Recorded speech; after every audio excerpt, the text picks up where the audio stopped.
boss, pambata ko nga pala. Di boss, mga bata naman tinatalo mo. Mga bata, 1v1 ba? Opo. Tara.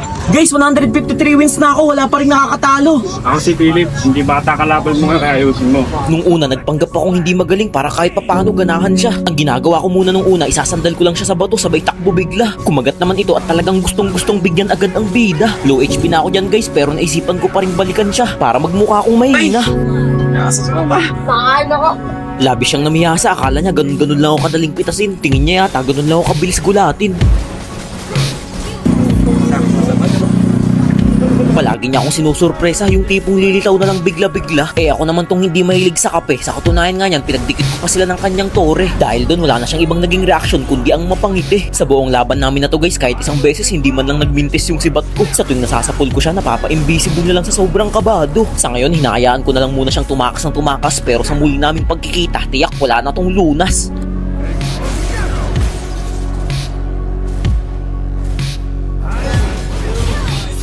Kahit ako hindi makapaniwala kaya naisipan kong magpakit na lang kesa naman magangas o kaya naman ay magyabang. Pati lahat ng kanyang farm ay pinagkukuha ko upang sa ganun wala siyang ibang gagawin kundi ang magtago. Inaantay ko siya dyan guys na magsabi sa akin na please wag mong kunin yung mga farm ko, pero mas pinili niya pa rin ang wag magsalita at hindi kumibo. Kapag sinabi ko pa naman tototohanin ko talaga, kaya naman wala akong itinira kahit na isa. Tapos sisibatin ko pa, naku tapos talaga kapag tumama.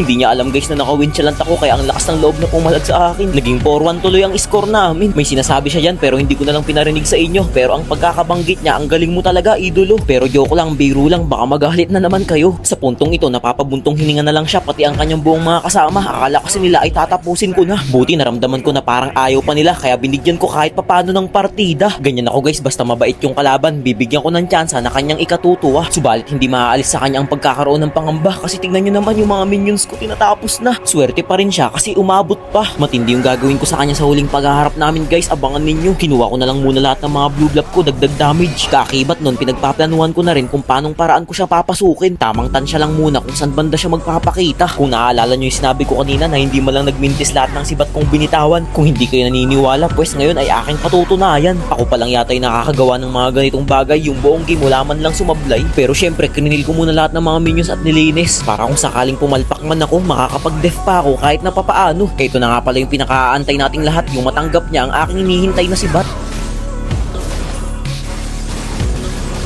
Baka check yan. Sa mga gusto pa nga pala lumaban sa akin dyan guys, dayuhin nyo na ako dito sa Cavite. Ipagtanong-tanong nyo lang at alam nyo na nilang lahat yun. Balitan niyo ako pare, ano naman?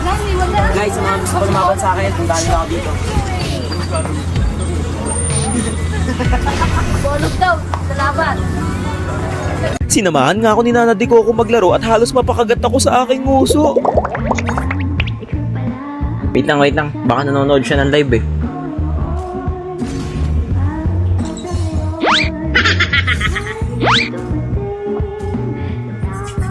Bubuhatin mo ba ako? Si Jake, Nana Di Coco, ulul. Real Jake? Ulul, Jake. Iyakin si Jake, wag naman. Kaya, hindi kaya. Pinagpalit ni Nana Di Coco. Aray! Aray, naririnig niya. Ang sakit. Ang sakit. Pinagpalit. Aray, naririnig Pinagpalit niya. sa Mia Min. Pinagpalit sa Mia Min. Aray! Aray! Oh! Pinagpalit sa Mia Min si Jake. Kawawa naman yung tao. Kawawang tao naman si Jake. Pinagpalit, aray! Ah! Ang sakit. Isipin mo, Jake, naglalaro siya habang katabi niya si Wannafly. Aray! Ay. Aray! Jake! Sakit. Ang sakit nun eh. Alam ko yun eh. Sakit lang talaga. Kung ako yan, maghahalimaw ako sa gold lane niya. Hindi pre, kung ako yan, sasagupain ko yung bagyong uwan. Ay, oo nga. Oo nga, no. Mag-ala Sierra Madre ka, no? Oo pre, sakit yun eh. Pagpalit ka, tapos kinakalaro ka pa Ay. din. Ano ka? Option? Ay. Aroy! Pang choice kasi tulog si Wannafly. Aroy!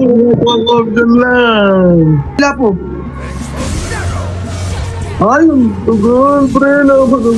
Hindi na sana ako pumasok. Palago. Nice one, Jake!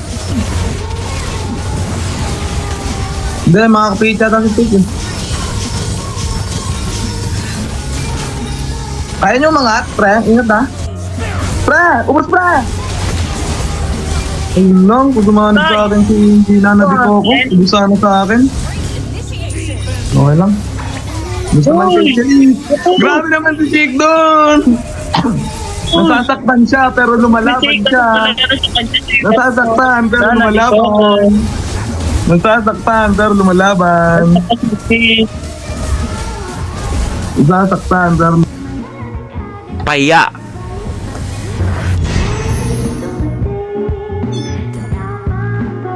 Diba? Sabi ko sa inyo guys, pag sineryoso ko, pahiya talaga kayo. Tingnan natin kung ano masasabi ni Nana Di Coco guys. Lakas mo dun ah. Ang lakas mo dun, wala pa rin kupas. Mitik na ako at alam ko pangarap ito ng kahit sino sa inyo. Napakasarap sa mata lalo na pag pinaghirapan mo talaga. Gusto ko ibahagi sa inyo kung ano ang ginamit kong hero, kung bakit ako nakarating sa ganitong estado. Marahil lang iba sa inyo ang akala Moss Cube lang ang alam ko. Diyan kayo nagkakamali iho. Panoorin nyo kung gaano ka pasens to. Sa una nga dalawa agad yung nagpunta dito.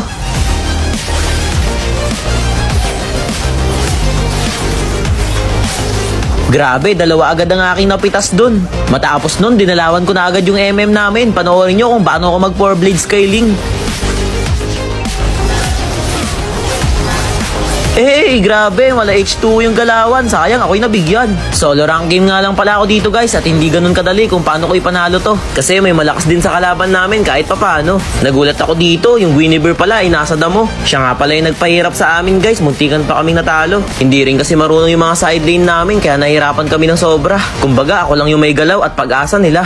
Nanlaki ang aking mga mata nang makita ko yung Guinevere 7-0 na pala. Sobrang fader ng mga kasama. Tapos ang matindi nagsisisihan pa, pare-parehas lang naman sila. Ang hina daw ng dalawang side lane, sabi ng Vexana. Sabi naman ng Atlas, nakakatamad na. Pikon na ako dito kasi bawat paglabas ko, lagi nakaabang yung Guinevere na to. Ako lang talaga yung pinupuntirya niya kasi ako lang daw yung malakas sa amin. Pag ganitong lamang sila guys, wag kayo masyadong malalim. Antayin nyo silang mag-asim.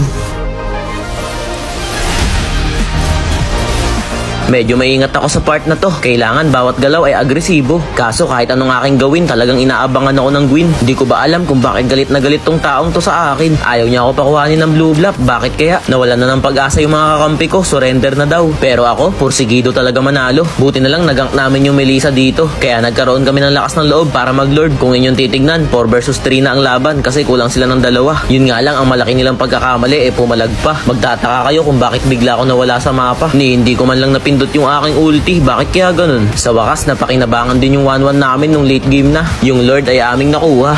Habang nagre-red lap naman ako dito, biglang lumabas yung Saber. Mabuti na lang, alerto ako at naagapan ko ito. Gulat na gulat siya sa bilis ng aking darili. Napatakbo na lang. Ngunit walang awa ko pa rin pinaslang. Dito na nagsimula mag-init yung aking mga kamay. Kahit nasa loob ng tore, pinapasok ko na. Siguradong hindi makakatakas, wala nang kalawa. Ganito ako manggigil. Walang kahit sinong makakapigil.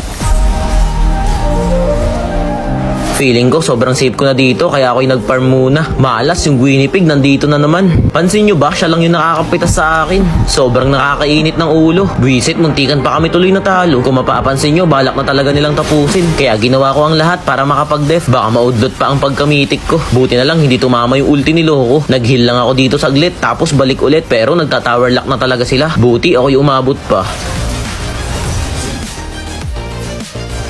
At ayun na nga guys, after namin maubos yung tatlo, sabi ko mid na kaming lahat. Tinakot-takot ko na yung Guinevere dito at niyabang-yabangan para kainin siya ng kahihiyan. Focus lang sa goal yung Freya, nagta-tower lock na. So ayun, nasungkit namin ang pagwawagi. Ang lahat ng yun ay dahil sa akin syempre. Kayo guys, kailan kaya kayo makakatungtong sa ganitong rank? Ang sarap kaya pagmasdan, napakasarap sa mata. Kaya aga-aga ganito yung inyong makikita.